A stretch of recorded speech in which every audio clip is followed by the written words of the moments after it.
Hello, spectacular ones. Our question for the day is: do you know who Jacob and Joseph are?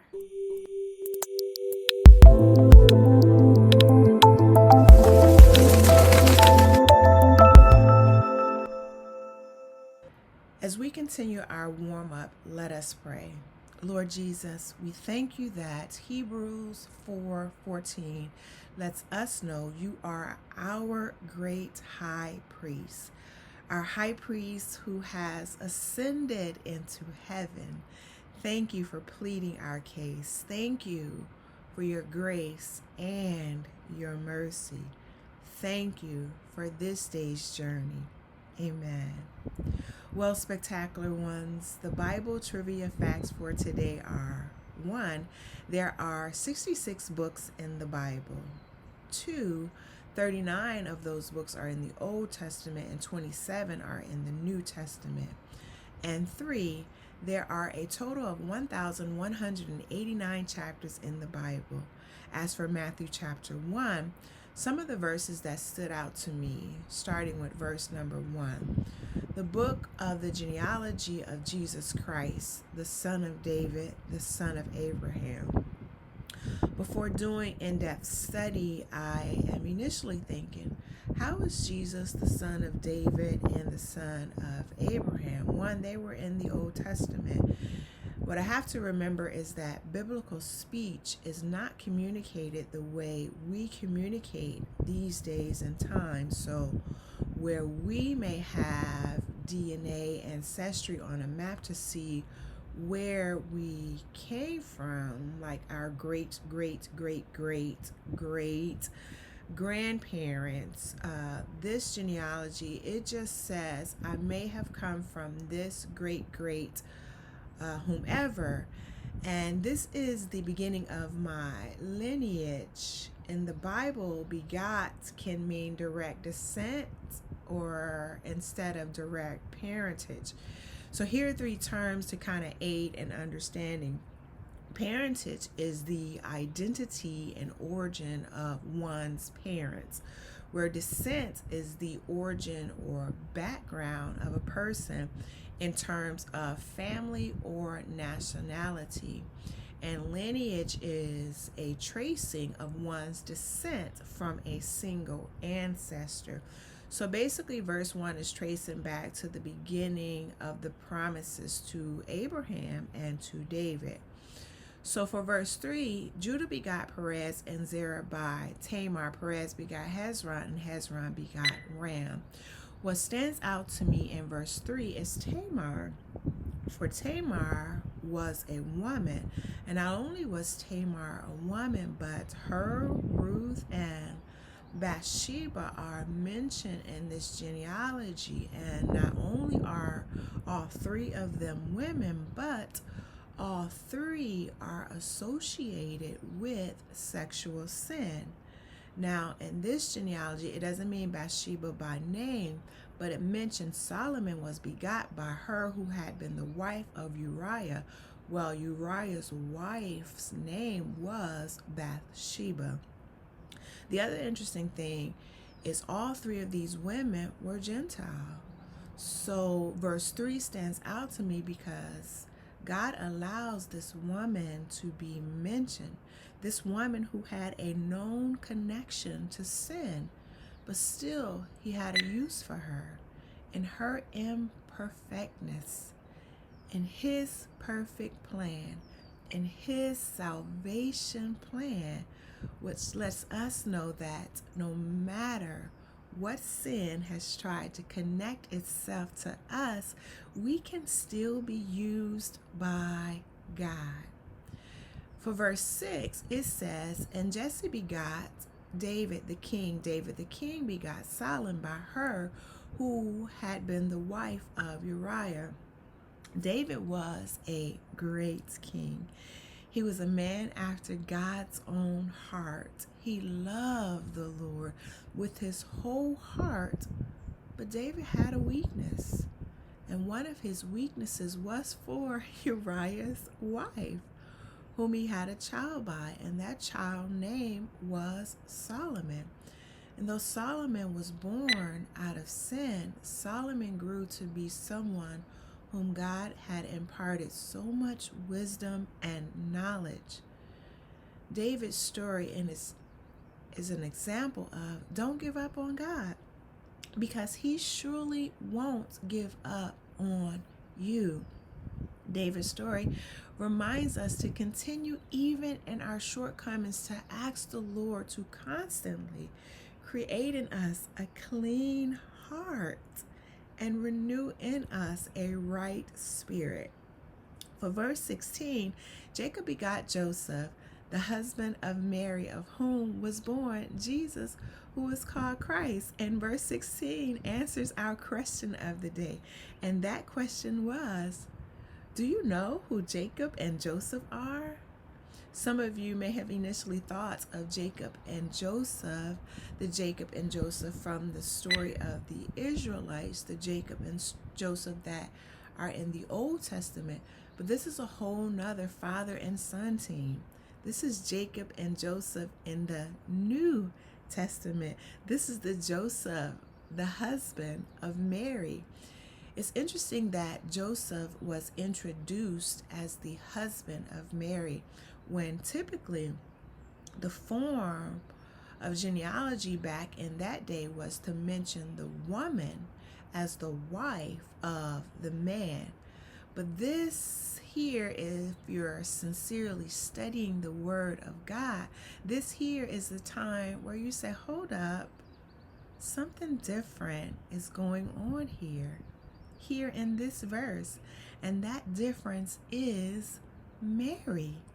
Mary is the mother of our Savior, Jesus the Christ, our name above all names. Our now behold the Lamb, our precious Lamb of God, our born into sin that I may live again. Mary is somebody to God. You are somebody to God. Verse 18 says, now the birth of Jesus Christ was as follows.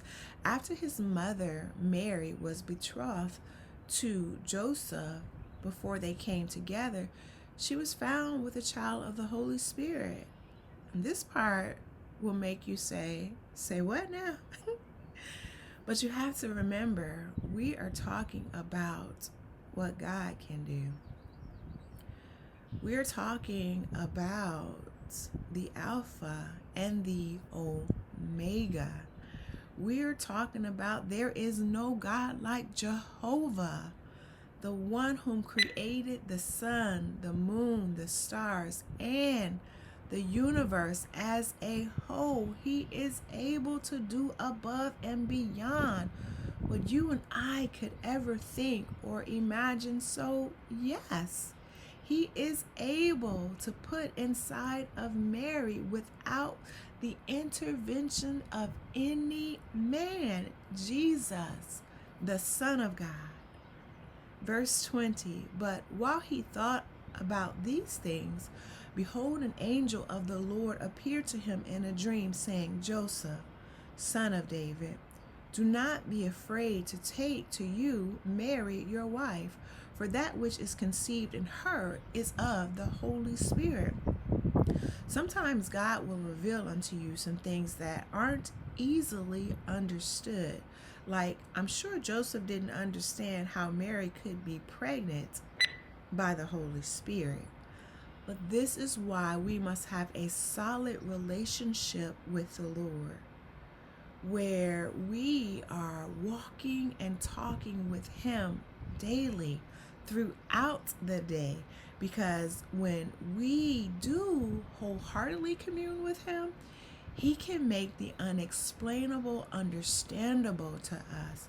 And so if you are struggling with something that you just don't understand, ask the Savior to help you. Verse 21, and she will bring forth a son, and you shall call his name Jesus, for he will save his people from their sins. When I read this verse, I began to sing in my heart, I don't know why Jesus loves me. I don't know why he cares. It makes me think of the verse that says, "What is man that thou art mindful?"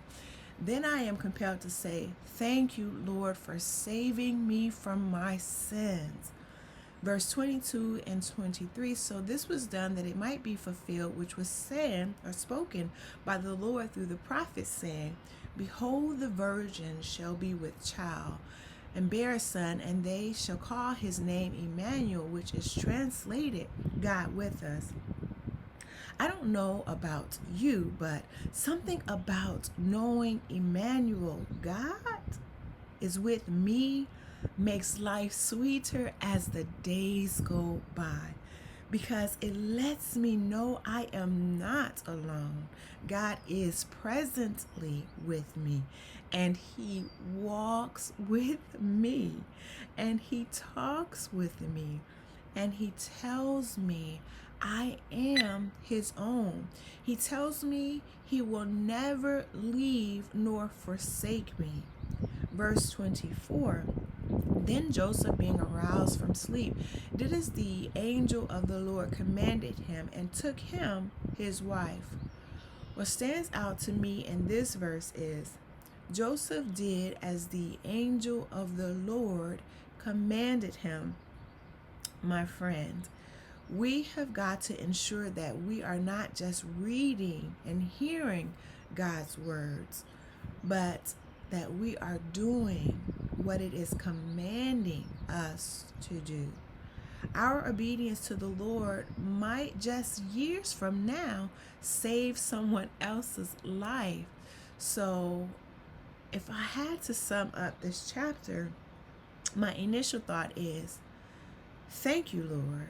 Thank you for sending Emmanuel to be with us. This excites me because it reminds me that God is presently with me. Not only did Jesus come to bring salvation, but Emmanuel, God is with me right here, right now, forevermore. I don't know about you, but I need God with me every step of the way. Another huge blessing I carry with me from this chapter is God can use who he wants, how he wants, whenever he wants, just like he used Tamar, Ruth, and Bathsheba. This whole lineage is full of people that we probably would not have deemed as worthy. You see, everybody has a sin stain in their story. Your story may not be a clean story, but God can use your story for his glory. Spectacular one. Here's a few questions to answer in the comments. Questions that came to my mind while reading Matthew chapter 1. And I'd like to hear from you. So here, share with us, the community, down in the comments section. Answer the questions with what you've discovered. Answer them. In the description below, I will put those questions. Question number 1, why does it say Jesus is the son of David, the son of Abraham? And number 2, who is Uriah's wife, and what can you glean from her story? And number 3, who is the Old Testament prophet that was mentioned in verse 23? And where can that be found in the Old Testament? It has been great having you walk with me through Matthew chapter 1. As for now, beloved, let us love one another, for love is of God, and everyone that loveth is born of God, and knoweth God. He that loveth not knoweth not God. God is love. Go forth and have a ball. Again, the questions will be in the description below. See you on our next walk together.